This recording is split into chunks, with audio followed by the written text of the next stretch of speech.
Hi. As we saw in our previous video, the extrapolation of scientific findings is not an easy matter.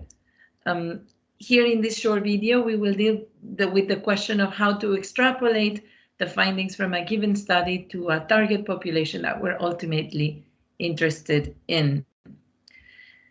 When scientists perform a study about the carcinogenic nature of, say, saccharin on mice, they don't want to find out whether saccharin generates cancer in mice, because as we all know, mice don't consume any saccharin. The reason to do research on mice about the carcinogenic nature of saccharin is to find out whether saccharin is actually carcinogenic for humans. So we study, in science, we study all the time how things work in a model or in an experiment or in a sample or in a study population, because we want to find out how things work in our target, our ultimate population or subject of interest. The target is what we really are interested in, but often for reasons that are of a pragmatic or an ethical nature, we cannot directly study that target. And that's why we go to our model, or very often in the social sciences, to our sample, which is what is tractable, what we can really intervene upon. How do we know then that what we find out about our model or our sample, in this case about mice, how do we know that what we find out is true for humans or about humans? How do we know if we can or not extrapolate our findings to other settings? This is a core, a central question in every scientific endeavor, and it's also an important question for data scientists and people working with data and their results, interpreting their results. How do we think about what is the actual scope of those results? To try to think about this matter of extrapolation, we often use the language of experimental validity. We have here these two important terms, internal validity and external validity. Internal validity is a term that we use to refer to the extent to which our evidence supports a claim, very often a claim about cause and effect. So the evidence supporting a claim within the context of the particular study. That is what we call internal validity. External validity is the term we often use to refer to the extent to which our evidence supports a claim beyond the original study.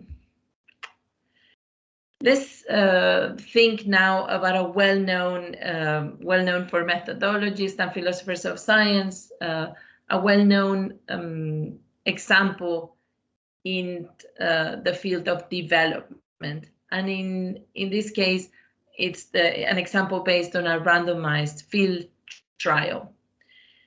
So this example is the Bangladesh Nutrition Integrated Project. It was a project run by the World Bank that was approved in May 1995 with a budget that, as you can see, the numbers are important, they're very relevant, financed by a credit of $59.8 millions, and the project closed with disbursements of around 51.6 million in December 2002. The project's objectives, we're going to call it from now on VIMP. We're going to refer to it as VIMP. So VIMP's objective, the Bangladesh Integrated Nutrition Project, was initiated as a response to the high level of malnutrition prevalent in Bangladesh. the ultimate goal was to reduce malnutrition to the extent that it could cease to be a public health problem. So the objective was not so much to end malnutrition as to limit its impact as a public health problem. The main goals of BIMPs were to be reached through 3 intermediate objectives: to improve the capacity of national level nutrition institutions, to improve the capacity of communities, households, and individuals in the area to understand their nutritional problems and to take appropriate action, and finally to improve the nutritional status of the population in the project area with an emphasis on pregnant and lactating women and on children.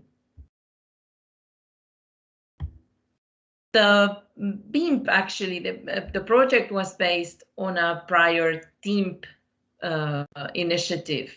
It was designed by drawing heavily on the Tamil Nadu Integrated Nutrition Project that had been successful in India.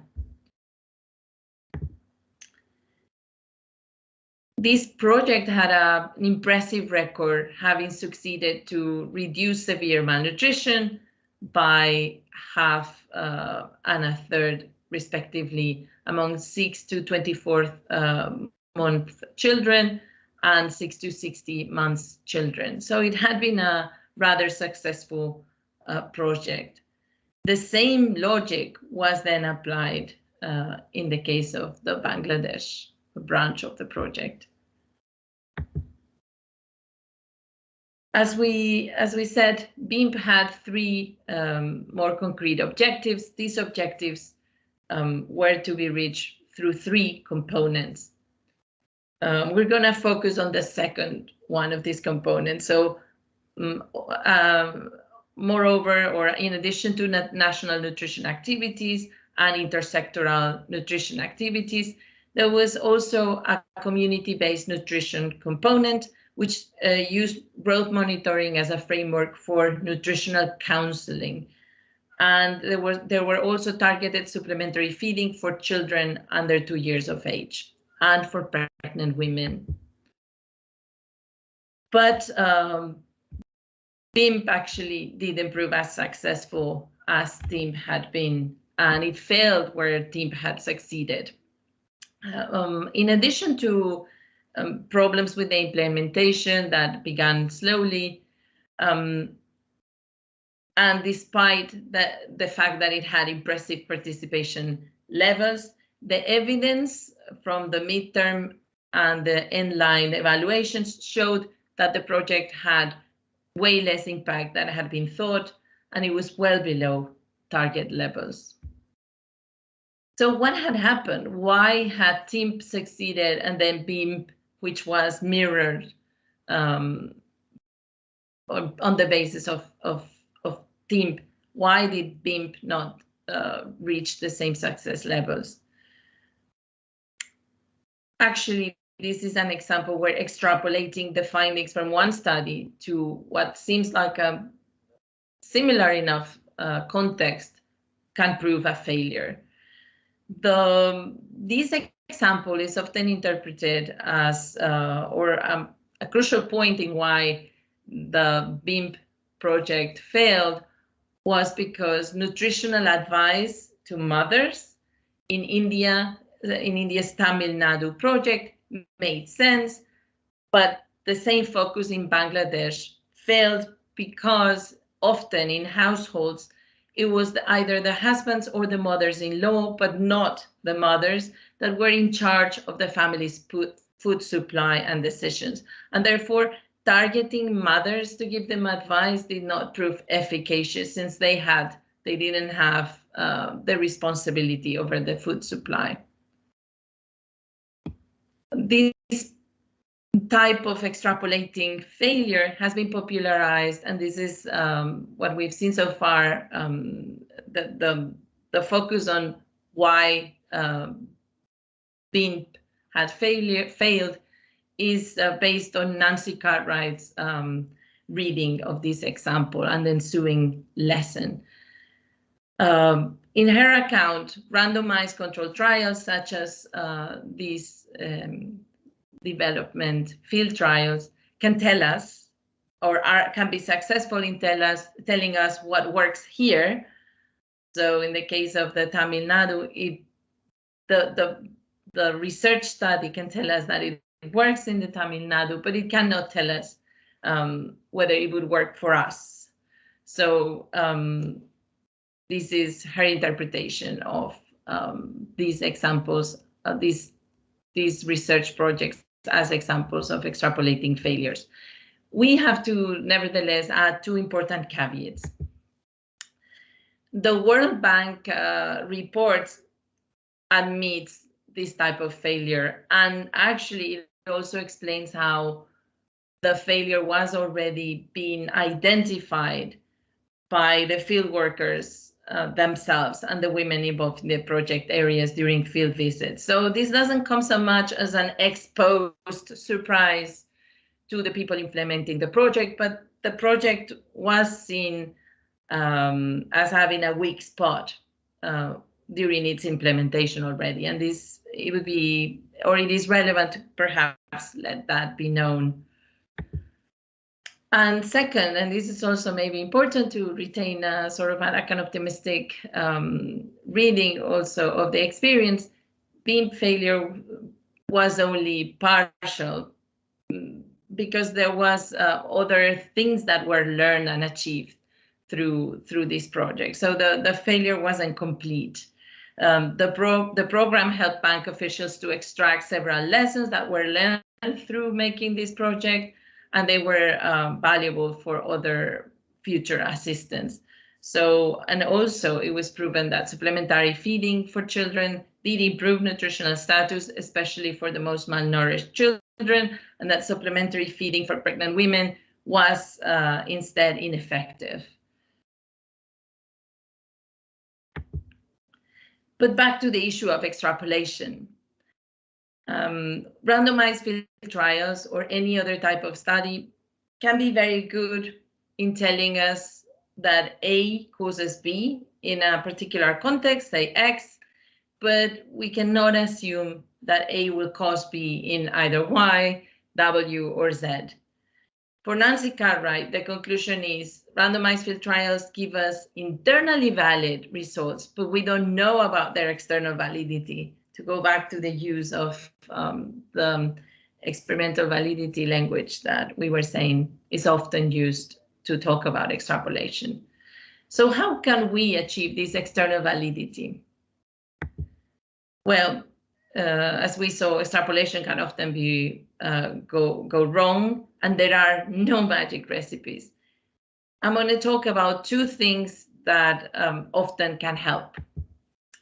The first one is rather intuitive, but we tend to forget when we focus on telling or repeating, underlining too much the advantages of one method over the others.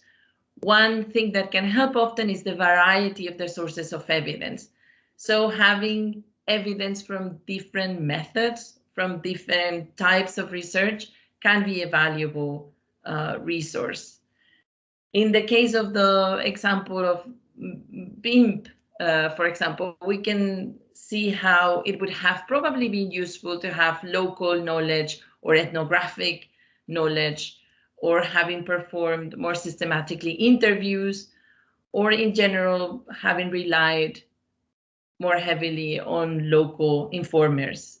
So everything that can complement your knowledge about a particular case can help you see if findings from another previous case are going to extrapolate well. Often this complementary evidence that we are suggesting can help doesn't always come in quantitative formats, and this is why, as I was mentioning, it's important not to make it look like only quantitative information is important, or that is the only important source of information. all sources can be useful. And second, another way in which we can often help ourselves when we want to extrapolate findings is to have a more thorough knowledge about the mechanisms involved from cause and effect. So what is causing, what are the workings of the causal mechanism that is responsible for the correlations that we observe, for the relations, the causal relations that we are observing? The more we know about how that mechanism works, the better we can hypothesize whether an extrapolation can be successful or instead fallible. And this would be it for this video. Thanks.